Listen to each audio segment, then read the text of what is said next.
नमस्कार दोस्तों। Lecture number 13 आप देख रहे हैं।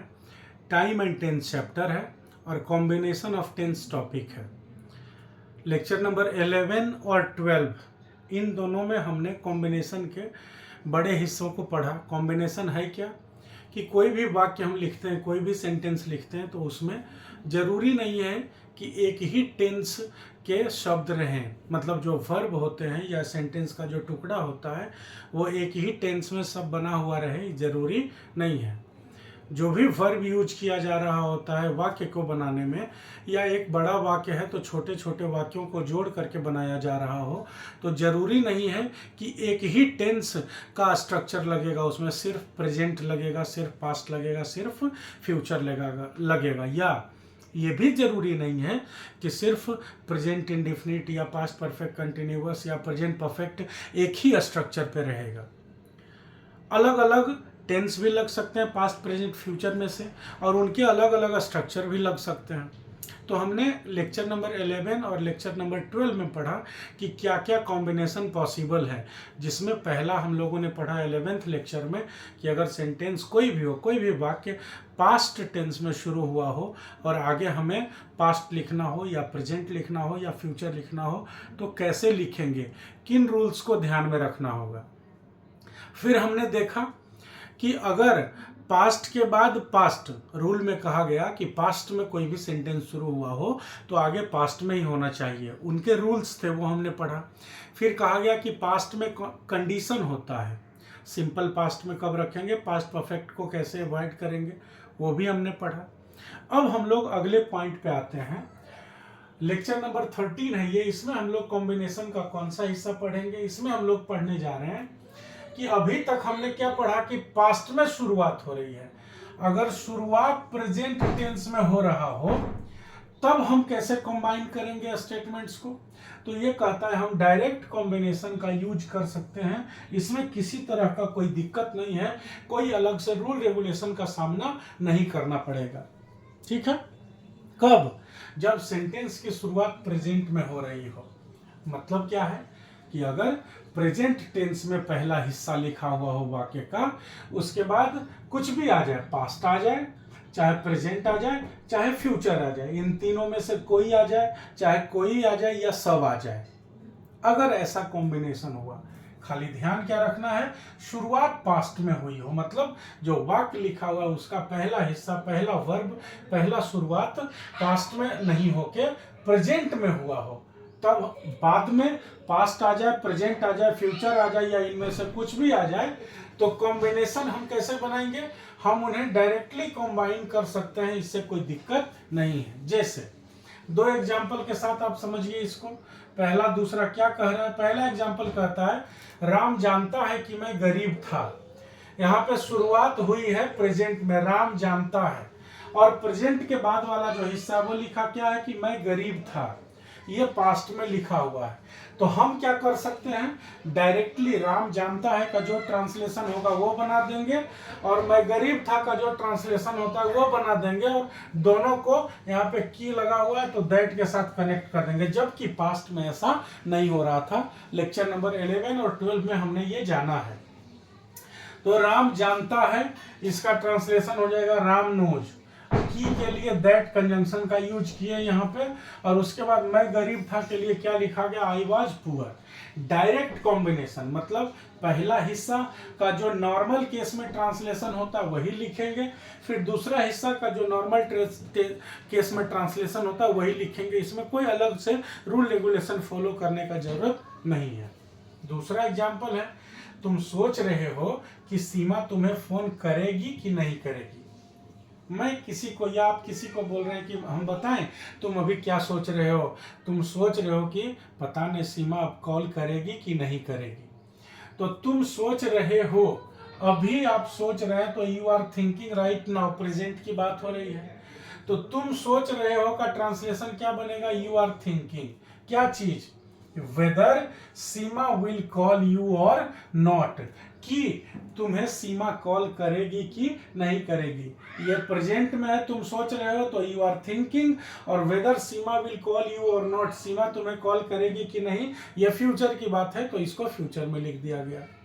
तो यही रूल है कि अगर शुरुआत प्रेजेंट में हो तो बाद में पास्ट रहे, प्रेजेंट रहे, फ्यूचर रहे या इनमें से एक से ज्यादा भी रहे तो भी जैसे जैसे एक एक करके ट्रांसलेशन हमने शुरुआत में पढ़ा है प्रेजेंट का, पास्ट का, फ्यूचर का, वैसे सारे सेंटेंस का ट्रांसलेशन बनाते हुए चले जाएंगे। इसमें किसी तरह का कोई लफड़ा नहीं है, कोई अलग से रूल रेगुलेशन ध्यान में रखने वाली बात नहीं है। अब है कि प्रेजेंट के बाद बचा फ्यूचर। पास्ट का शुरुआत हम लोग पढ़ चुके हैं, प्रेजेंट से शुरुआत वाली बात यह है और इसमें कुछ भी नहीं है, बस जैसे है बनाते चल जाइए।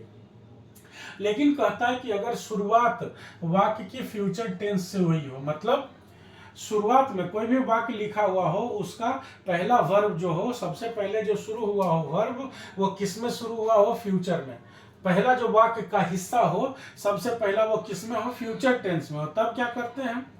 तब आप देखते होंगे आम बोलचाल में भी हम उसके बाद पास्ट या प्रेजेंट यूज नहीं करते। जैसे क्या हम कभी ऐसा सेंटेंस बोलते हैं कि राम बोलेगा या राम सोचेगा या राम जाएगा या राम खाएगा, ऐसा बोल दिए उसके बाद पास्ट का सेंटेंस बोले?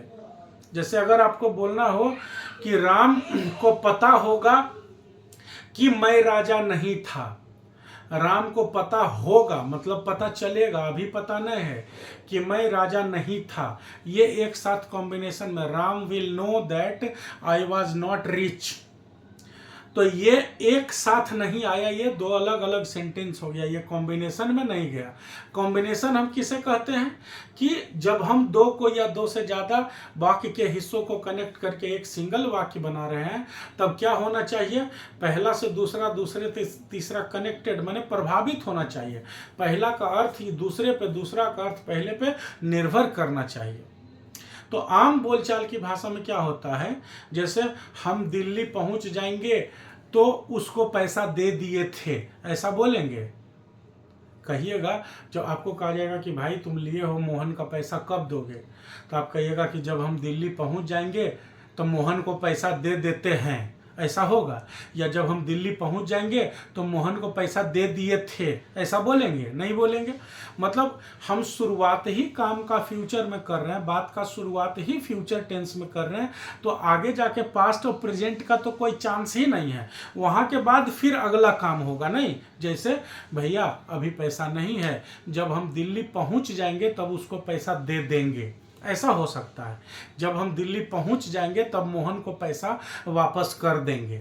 मतलब आम बोलचाल में भी अगर कोई बात हम बोल रहे हैं जो शुरुआत ही बात का फ्यूचर में हुआ हो, कि अभी का बात नहीं भैया, जब आगे ऐसा होगा तब, तो जब शुरुआत ही फ्यूचर में हुआ हो तो उससे आगे और हम फ्यूचर में ही जाएंगे बात को लेके, यही संभावना है।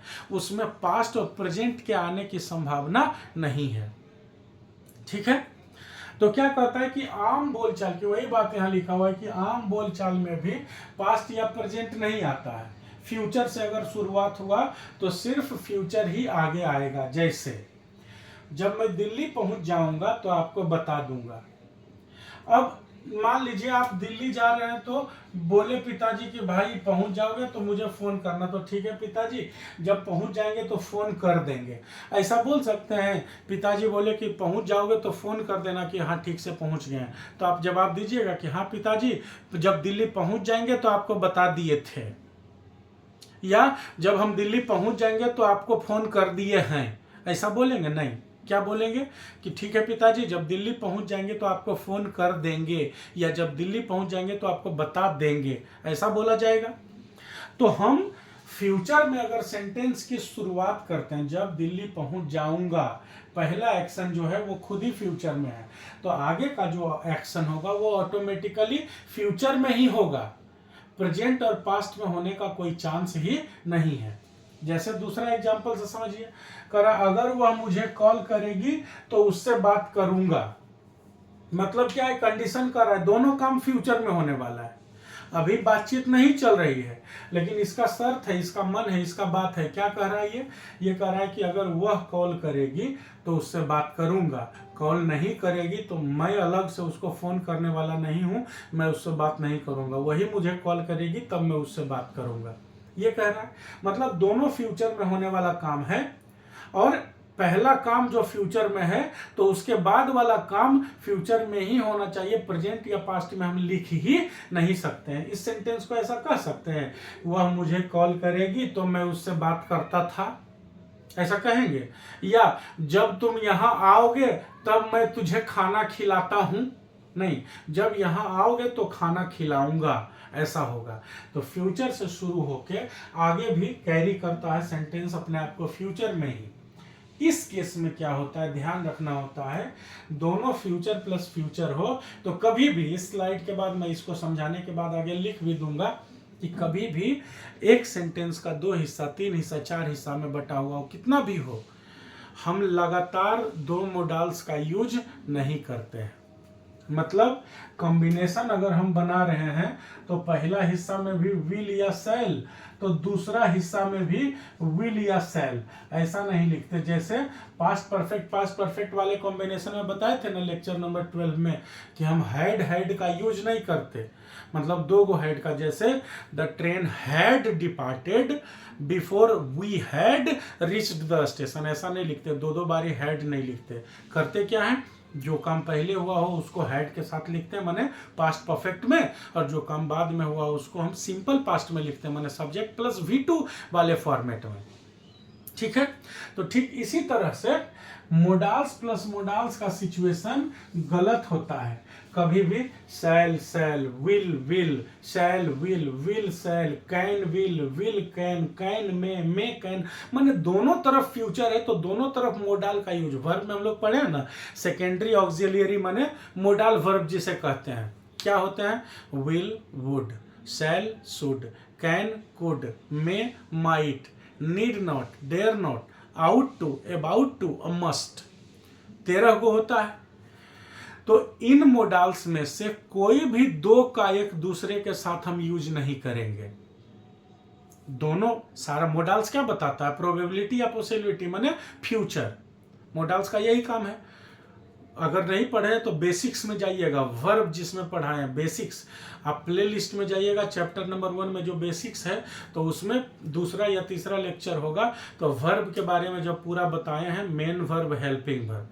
हेल्पिंग वर्ब 2 तरह का होता है, primary helping verb, secondary helping verb.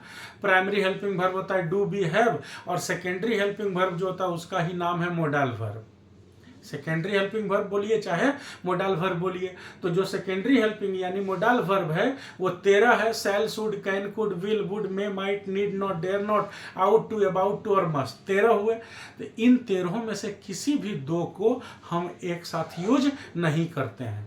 तो अगर सेंटेंस लिखा हुआ जब मैं दिल्ली पहुंच जाऊंगा तो आपको बता दूंगा, और इसका ट्रांसलेशन हम बना दें, when I shall reach Delhi I shall inform you, दोनों बारी शैल लगा देंगे, सेंटेंस गलत हो जाएगा। अगर इस सेंटेंस का हम ट्रांसलेशन लिखें, if she will call me then I shall talk to her, if she will call me I shall talk to her, will और शैल लगाए, गलत हो जाएगा। 2 मोडाल का यूज कंजिक्यूटिव एक्शंस के लिए, मैंने लगातार, अगर ये हुआ तो वो होगा, ऐसा हो जाएगा तो वैसा हो जाएगा। फ्यूचर में एक के बाद दूसरा होने वाला एक्शन का हम बात करें कि हाँ ये होगा फिर वो होगा, ऐसा 2 फ्यूचर में होने वाले एक्शन का बात करें तो हम दोनों को फ्यूचर वाला स्ट्रक्चर में, मैंने विल शैल कैन में माइट के साथ दोनों को नहीं लिखेंगे। कैसे लिखेंगे, लिखने का रूल क्या है, आपको ध्यान रखना होगा कि जो काम पहले होगा, मतलब आप सेंटेंस को पढ़िए और देखिए, उसमें पता लगाइए कि पहले इनमें से कौन काम होगा, दोनों में से जो काम पहले होगा उसको किस में रखेंगे, सिंपल प्रेजेंट में। सिंपल प्रेजेंट का मतलब क्या हुआ, सब्जेक्ट प्लस V2 या V5, ठीक है, उसको रखेंगे सिंपल प्रेजेंट में। और जो बाद में होने वाला होगा उसको हम उसके मोडाल वर्ब के साथ, उसके मोडाल वर्ब माने उसको देख लेंगे कि can could shall should will would may might would have should have, क्या उसमें लगने वाला है ये हम देख लेंगे, उसी अनुसार उसको फ्यूचर में उसके मोडाल वर्ब के साथ लगाएंगे। लेकिन जो काम पहले होने वाला होगा उसको हम हमेशा सिंपल प्रेजेंट में रखेंगे। अब देखिए जो यहाँ पे एक उदाहरण दिया हुआ है आपके सामने, ये पहला, मैं दिल्ली पहुँच जाऊँगा तो आपको बता दूंगा। दूसरा, अगर वह मुझे कॉल करेगी तो उससे बात करूँगा। तीसरा, अगर तुम इस किताब को पढ़ोगे तो इस परीक्षा को पास कर सकते हो। और चौथा, अगर कोई भी व्यक्ति इस चैनल को ध्यान से फॉलो करेगा तो अंग्रेजी सीख जाएगा, है ना। ये है पहला, ये है एग्जाम्पल नंबर दूसरा, ये है एग्जाम्पल नंबर तीसरा, और ये है एग्जाम्पल नंबर चौथा। चारों का ट्रांसलेशन देखिए कैसे होगा। पहला क्या कहता है, जब मैं दिल्ली पहुंच जाऊंगा तो आपको बता दूंगा। व्हेन आई रीच दिल्ली, जब मैं दिल्ली पहुंच जाऊंगा। आपको कब बताऊंगा, जब मैं दिल्ली पहुंचूंगा। पहले कौन सा काम होगा, पहले मैं दिल्ली पहुंचूंगा तब ना आपको इन्फॉर्म करूंगा। तो पहले होने वाला जो काम है वो है मेरा दिल्ली पहुंचना। जब मैं पहले दिल्ली पहुंच जाऊंगा तो आपको बता दूंगा। तो जो काम पहले होने वाला है उसको रखेंगे सिंपल प्रेजेंट में। तो जब दिल्ली पहुंच जाऊंगा, इसको हम सिंपल प्रेजेंट में बनाएंगे, व्हेन आई रीच दिल्ली। उसके बाद मैं आपको बता दूंगा, इन्फॉर्म कर दूंगा, आई शैल इन्फॉर्म यू। बाद में जो काम होगा वो अपने मोडाल वर्ब के साथ फ्यूचर में लिखाएगा, और पहले जो काम होगा वो सिंपल प्रेजेंट में लिखाएगा। वैसे ही अगर वह मुझे कॉल करेगी तो उससे बात करूंगा, क्या होगा, if she calls me I shall talk to her. पहले क्या होगा, अगर पहले बात कॉल करती है वो तो हम बात करेंगे, कॉल नहीं करेगी तो बात नहीं करेंगे। मतलब पहले काम क्या होगा, है तो दोनों फ्यूचर का बात, कि कॉल करेगी तो बात करेंगे, दोनों फ्यूचर का बात है। लेकिन इसको लिखेंगे सिंपल प्रेजेंट में। क्या लिखाएगा, इफ शी कॉल्स मी, अगर वह मुझे कॉल करेगी, आई शैल टॉक टू हिम। यहाँ पे कोमा दिया हुआ है, आप कोमा नहीं लिखना चाहते तो यहाँ पे THEN देन भी लिख सकते हैं, ठीक है। या तो आप कोमा दे दीजिए, कोमा नहीं दीजिएगा तो देन लिख सकते हैं THEN, तो हो जाएगा इफ शी कॉल्स मी। पहले कॉल करेगी तब उससे हम बात करेंगे, बाद वाला जो काम है वो मोडाल के साथ लिखा गया। फिर क्या है, अगर तुम इस किताब को पढ़ोगे तो इस परीक्षा को पास कर सकते हो। अगर पढ़ोगे तब पास कर सकते हो, मतलब पहले पढ़ने वाली बात होगी, उसके बाद परीक्षा पास करने वाली बात होगी। तो क्या लिखा हुआ है, if you read this book. अब यहाँ पे हम अगर लिख दें if you will read this book you can pass this exam, तो गलत हो जाएगा। विल और कैन दोनों मोडाल्स हैं, दोनों फ्यूचर को बताने वाले हैं, तो एक साथ दोनों को कंजिक्यूटिव, एक के बाद दूसरा एक्शन के लिए नहीं लिख सकते हैं।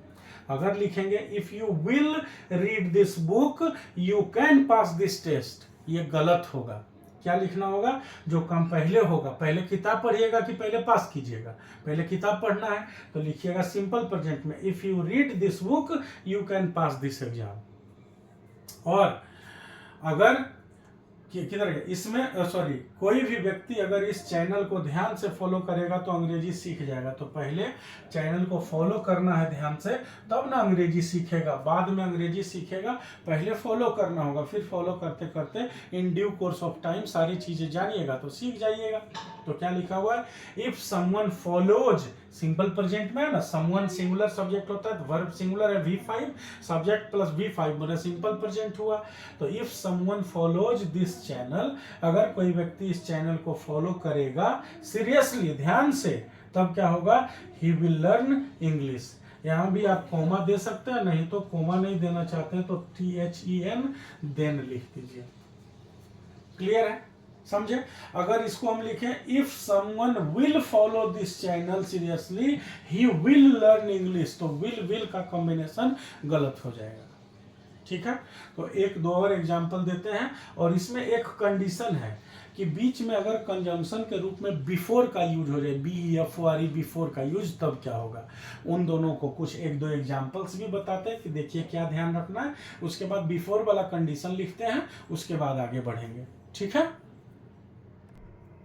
इन एग्जाम्पल्स को देखिए, पहला दूसरा दो एग्जाम्पल और दिया हुआ है।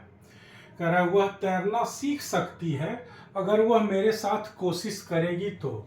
मतलब तैरना इसे अभी नहीं आता है, तैरना सीख जाएगी, सीख सकती है मतलब सीख जाएगी। जाएगी जब बोलते हैं तो एक थोड़ा कन्फर्मेशन टाइप का होता है फ्यूचर में कि ऐसा हो सकता है कि हो जाएगा। और सीख सकती है का मतलब क्या होता है कि एफर्ट देने के बाद चांसेस को बताए जाते हैं। आगे हम लोग जब ये कॉम्बिनेशन खत्म होगा तो अलग से मोडाल्स का यूज भी पढ़ेंगे कि will, would, shall, should, can, could, may, might, must का यूज कहाँ कैसे होता है, ought to, about to, has to, need to का यूज कहाँ होता है, वो हम लोग पढ़ेंगे। तो है वह तैरना सीख सकती है अगर वह मेरे साथ कोशिश करेगी तो, मतलब पहले आप इसके साथ कोशिश कीजिएगा तब आप तैरना सीखिएगा, ये बात कही जा रही है। तो पहले क्या होगा, पहले कोशिश कीजिएगा तब तैरना सीखिएगा। तो जो बाद वाला काम है वो अपने मोडाल्स के साथ यूज किया गया, मतलब मे के साथ लिखा गया। और पहले क्या होगा, पहले आपको कोशिश करना होगा तब जाके आप तैरना सीखिएगा। तो कोशिश करने वाला बात को प्रेजेंट में लिखेंगे और सीखने वाला बात को मोडाल्स के साथ लिखेंगे, यानी कि फ्यूचर में लिखेंगे। तो अगर यहाँ हम अगर सी विल ट्राई लिख देंगे तो गलत हो जाएगा, क्योंकि ये फ्यूचर है। मोडाल्स प्लस मोडाल्स, इन दोनों का यूज हम एक साथ नहीं कर सकते कंजिक्यूटिव एक्शंस माने लगातार एक्शंस को दिखाने के लिए। तो क्या होगा, जो काम पहले होगा, पहले कोशिश होगी, बाद में सीख सकते हैं।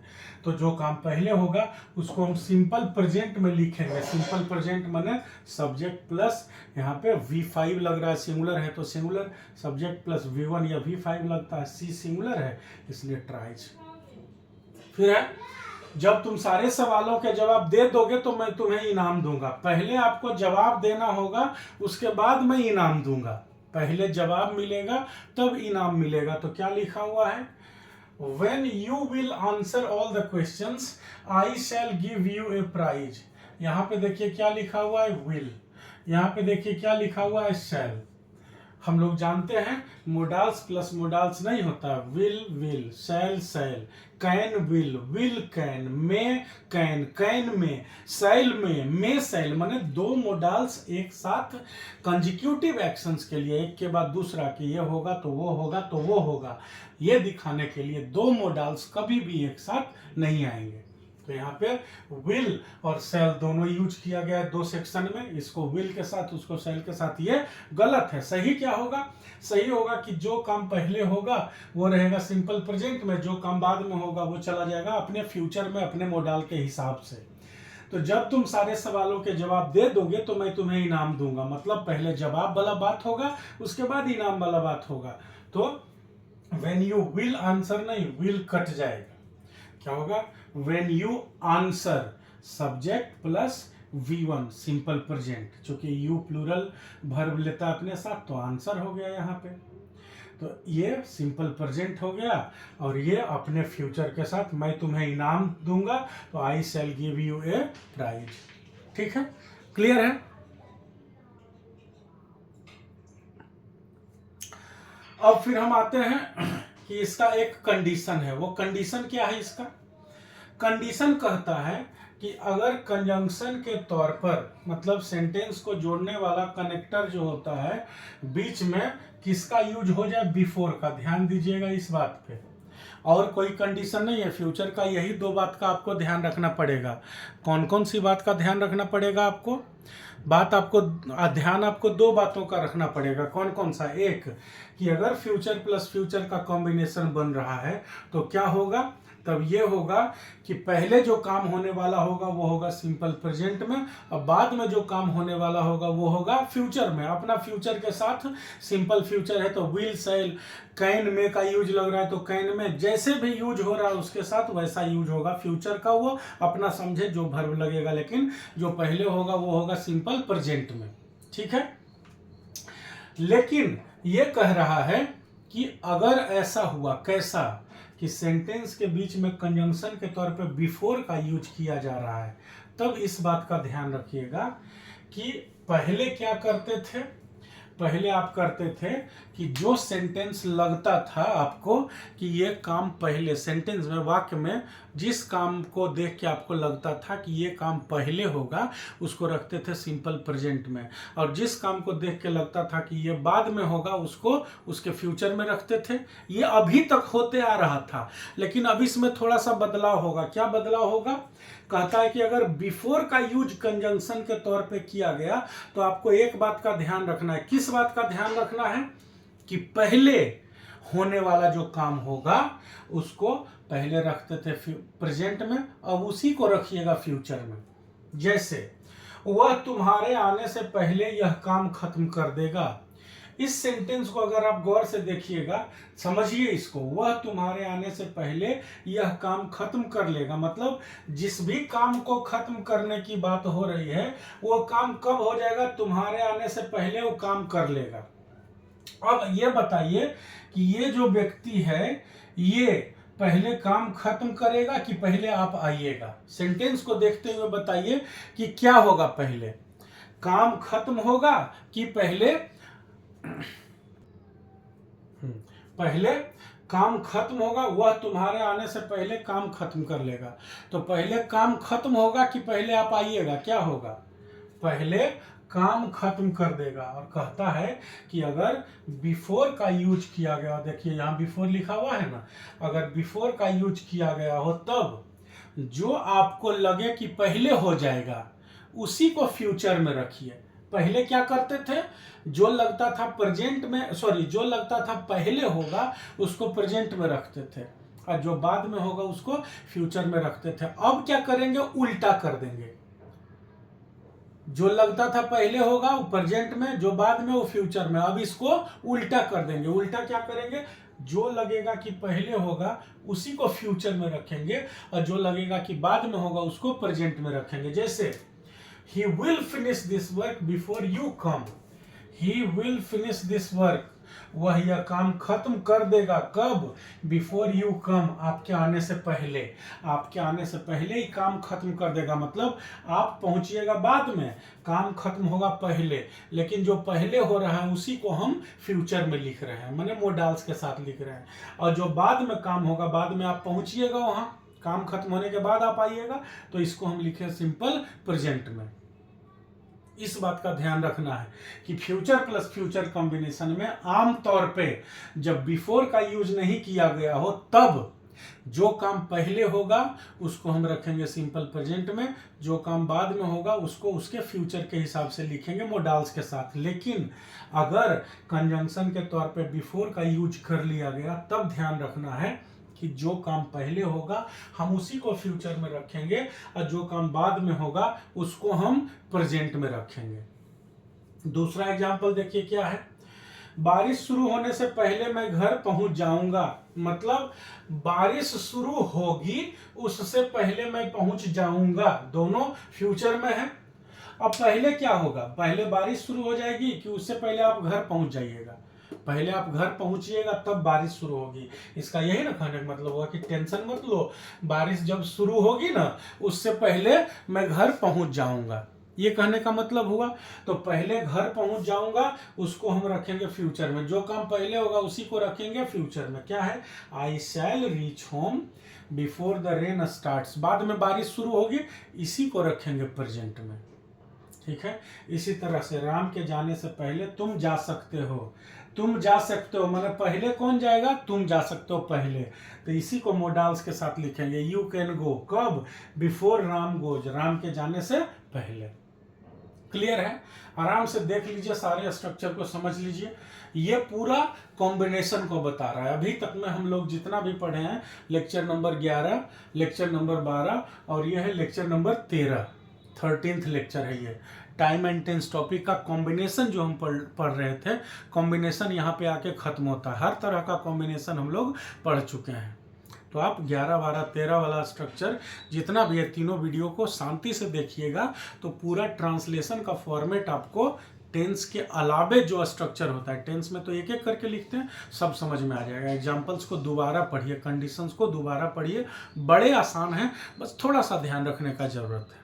ठीक है ना, तो इस वीडियो को यहाँ पे एंड करते हैं। जब अगला लेक्चर शूट होगा, अगला लेक्चर जो आप देखोगे अगले क्लास में, अगले वीडियो में, तो वो होगा कि अब टेंस के हिसाब से तो काम हम लोग का निपट गया। अब क्या है, जो वर्ब है मोडाल्स, वर्ब के एंगल से जो मोडाल्स वाले सेक्शन हैं उनका यूज हम कैसे करेंगे। कैन क्या कहने के लिए यूज होता है, कुड क्या कहता है, मे माइट क्या कहता है, मस्ट क्या कहता है, has to, have to, had to क्या कहता है, ये हम लोग पढ़ेंगे। ठीक है, तो इस वीडियो को यहीं एंड करते हैं।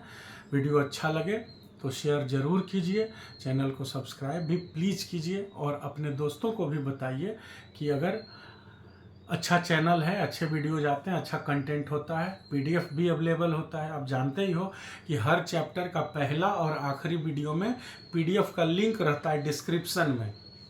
पूरा नोट्स भी दिया हुआ रहता है पीडीएफ फॉर्मेट में और क्वेश्चन आंसर के साथ रहता है, एक्सप्लेनेशन के साथ। तो ये भी लोगों को बता सकते हैं।